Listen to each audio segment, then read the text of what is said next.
I created myself as a wonder kid in Football Manager, and we made a video following my career as a player.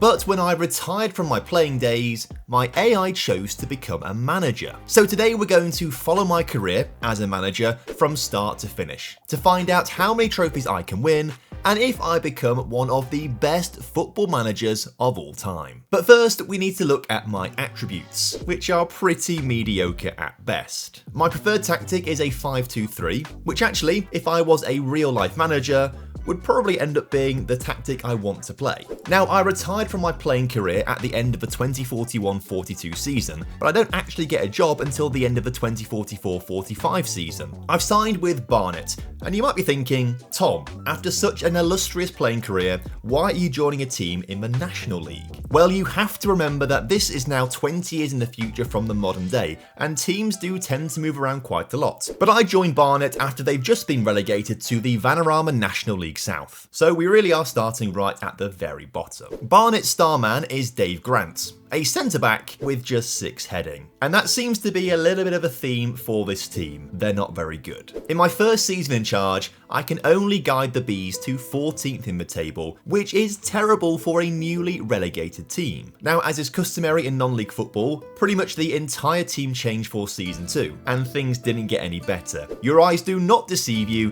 we have once again finished in 14th place. I mean, my AI has done that. I would never be so bad at Football Manager. But things only got worse in season 3. So much so that on the 29th of October 2047, I was sacked as Barnet manager. So my first stint as a manager really couldn't have gone much worse. But my manager attributes have had a glow up, especially my motivating and people management. However, I had to wait almost 2 years to get a new job. But eventually, Albion Rovers in the Scottish Championship came knocking on my door. This is a step up from Barnet, and you can tell by looking at our star man, Joseph Youssef, who scored 11 goals in my first season in charge. But those goals weren't enough to save the team from relegation. I thought my playing career was mediocre, but my management career so far has been terrible. We're only 5 seasons in, and it looks like we are never going to win a trophy. Frustratingly, the following season, we miss out on promotion as we finish 4 points behind Garlett Fairydean Rovers in the top spot, and then lost the playoff final 2-1 on aggregate to St Johnstone. If we didn't have such a bad spell of form in September and October, where we won just 1 game in 8 matches, promotion would have been ours. But I think this is a good sign. Surely if we improve the team next season, promotion will be ours. And we clinched that promotion the following season, as we lift the title ahead of Wraith Rovers and get back to the Scottish Championship. But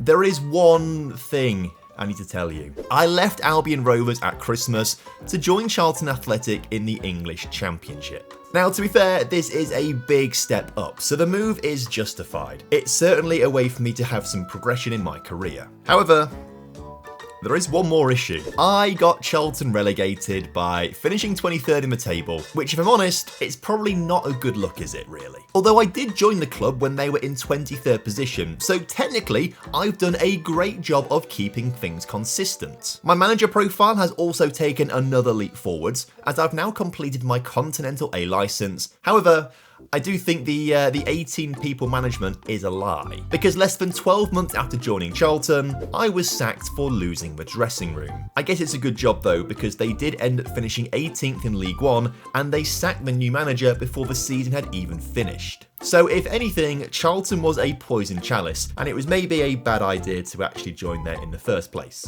I will learn from my mistakes.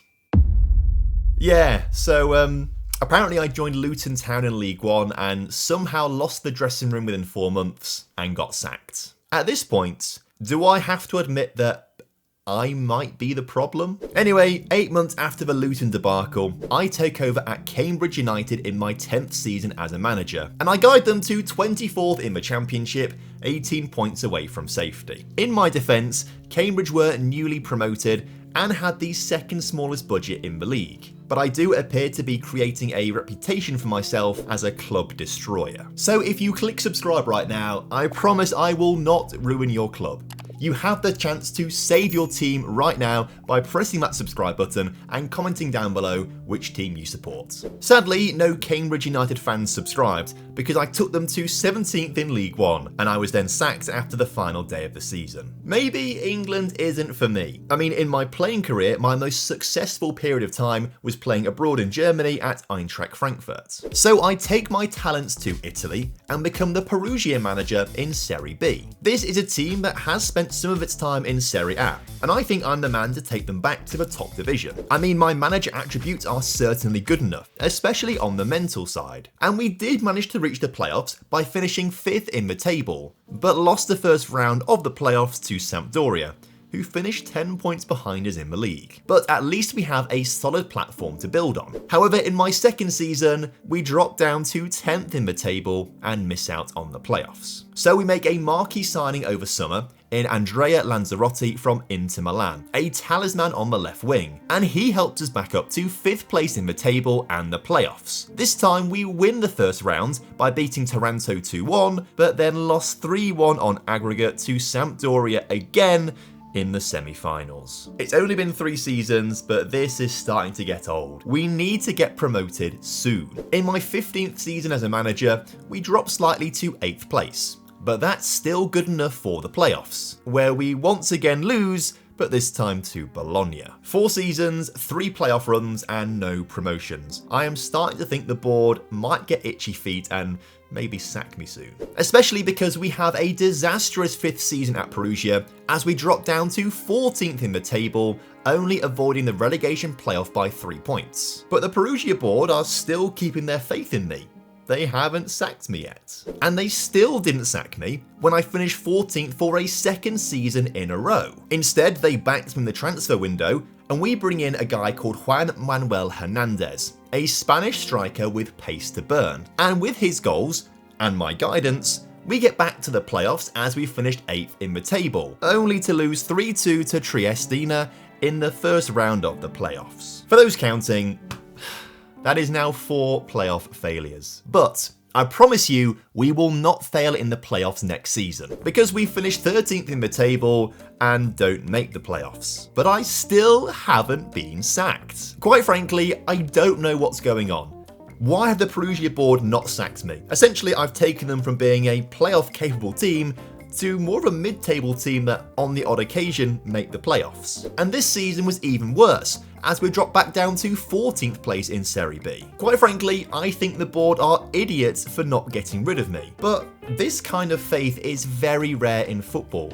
There aren't many boards that would give me so much time as a manager. So I am determined to stay at the club until we get promoted, or until a better job offer finally comes along. 9 years and 10 months after joining Perugia, Udinese of Serie A come calling, and I finally make the jump up to a top European league. It only took 21 seasons as a manager to get to this point. It might have been quicker though if I hadn't spent so long messing around in England, or chilling out in central Italy for 10 years. I joined Udinese late in the season, so I couldn't have a huge impact on the final position, but we do have a platform to build on as we finish 13th in the table. We also have money to spend, and I spent 91 million on basically a brand new squad. 27 million went on Callum Harper, a centre-back with 11 heading and 12 jumping reach. Yeah, okay, maybe this isn't going to work out at Udinese. But before the board can sack me, I jump ships to Bayern Munich after just 8 months at Udinese. But obviously, why wouldn't I?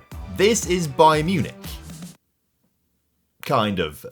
Let me explain. This is Bayern Munich's last 20 seasons, and only on 3 occasions have they finished in the top 4 of the Bundesliga. So we aren't joining a title-winning Bayern Munich. Instead, we are joining a team that is lucky to make it into the European places. I mean, I did join in March, so I haven't been able to have a big impact just yet, but they are closer to the relegation zone than they are the top 6. Kai Schad is literally the perfect wing-back and inside forward. There's nothing he can't do, apart from take Bayern into the European spots. But we did improve to 9th this season, which wasn't good enough. I was sacked after the final game of the campaign. I feel like that is pretty harsh, to be fair. Bayern Munich need a rebuild and they have to give someone time to do it. But clearly they had no patience for me. After winning the Bundesliga with Eintracht Frankfurt, Lachlan Reynolds was appointed manager of Real Madrid. And guess who was appointed the new manager of Eintracht Frankfurt? The reigning Bundesliga champions have made me manager.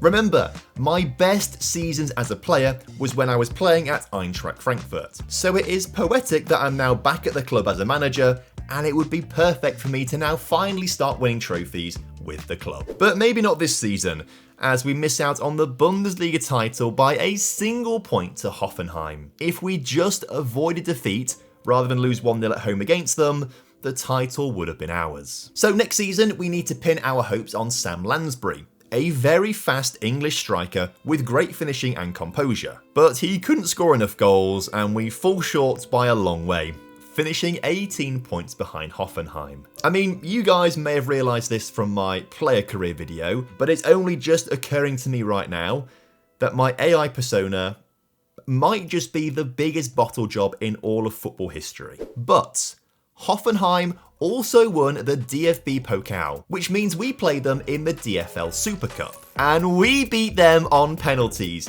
which means 48 years after starting my career as a player, I have finally won a trophy. I can't believe it! Finally, some silverware! Although Football Manager does deem the game too inconsequential to show the full match details. But I've always said I would much rather win the German Super Cup than the Bundesliga. Which is pretty lucky actually, because we didn't win the Bundesliga this season. Cologne did instead. I promise you, I'm not crying on the inside. We had another good go in the 2071-72 season, but this time we finished 3 points off the top as Hoffenheim win their third title in 4 seasons. You might also be wondering why I've not mentioned anything about the Champions League yet, despite qualifying for it every season, and that's because the best we've ever done is reach the round of 16, where we lost to Nantes this season, which is not very impressive. So I guess things just aren't going to work out for us at Eintracht Frankfurt, and I decided to leave. Because midway through my 28th season as a manager, Arsenal come calling. They're still pretty similar to real life, usually in the top 4 and make the odd title push. So obviously, I guide them to 14th place in the table, and I did check their league history. 14th is their lowest finish since they came 17th in 1976. The following season, I actually do pretty well and get the Gunners back into the top 5, but I won't be seeing them into next season's Europa League, because at the tender age of 68, my manager has decided to retire and put an end to what is potentially the most lackluster career of all time. The only trophy we can categorically say that I won is the German Super Cup. After a pretty quick rise from the National League South to the Championship by my 7th season, I feel like I just messed around for the next 15 years, getting teams relegated from the Championship and getting a tan in Perugia. I feel like if my AI had been a little bit better in choosing jobs and not spending so much time in Italy, my career path would have been very different, and we could have actually won some more meaningful trophies. Anyway, if you have enjoyed seeing my player and management career unfold, we have done some very similar videos with actual real-life players and managers. The video on screen right now is when I put Haaland and Mbappe head-to-head against each other as managers, and their careers crossed paths several times. So go give it a watch right now to find out who ended up winning more trophies.